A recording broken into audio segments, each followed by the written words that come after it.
Next game is Packers Eagles. So I'm gonna clear out here. I did not pick the Packers. I know I got my shirt on though. The Packers are the maybe the most frustrating team in this entire playoff. It's crazy because you look at numbers and they're top 10 offense and defense. When you look at like EPA per play, well, they're top 3 on both sides of the ball. And compared to like their strength of schedule, they're like top 5 in hardest strength of schedule because their division is nuts. The problem is these are the same guys you got to beat to get to the Super Bowl. You went 1-5 in your division. Should have been 0-6. Let's be honest. Y'all won on a block field goal. You beat Anthony Richardson, the Texans, the Bears on a block field goal. You beat a lot of lowly teams, and then when you play the Eagles, the Vikings, the Lions, you are 0-5. Don't have any faith in them to win this game. The thing is, they're going to piss me off because they're going to keep it interesting. My score prediction is 27-23.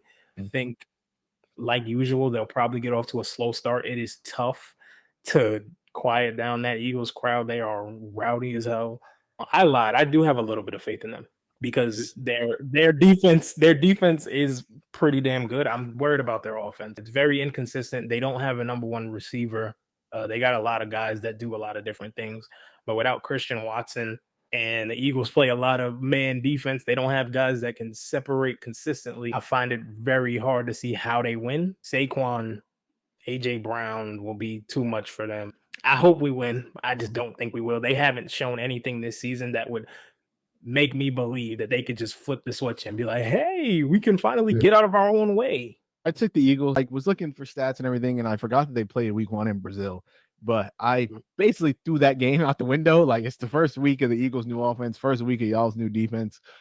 Eagles defense has morphed into probably one of the best, if not the best, in the NFL in that time span. Throughout the season, teams usually show you who they are. And like you said, I think the Packers had ample opportunity to show us who they were. Like, the Packers' most impressive win was against who? Houston? Seattle, maybe? On the other end, the Eagles beat you guys. They beat the Bengals. They beat the Commanders. They beat the Rams. They beat the Ravens. They beat the Steelers. Like, all, for the most part, playoff teams other than the Bengals. And, like, I'd rather have them in here than the Broncos, so I'm counting them. I do think the Packers have a shot, though. Like, since that week 1 game versus the Eagles, the Packers haven't allowed a single 40-plus yard gain all season. Like, that's insane.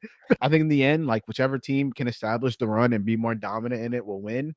And the Eagles have a guy that just rushed for 2K on their team. So I'm gonna take the Eagles.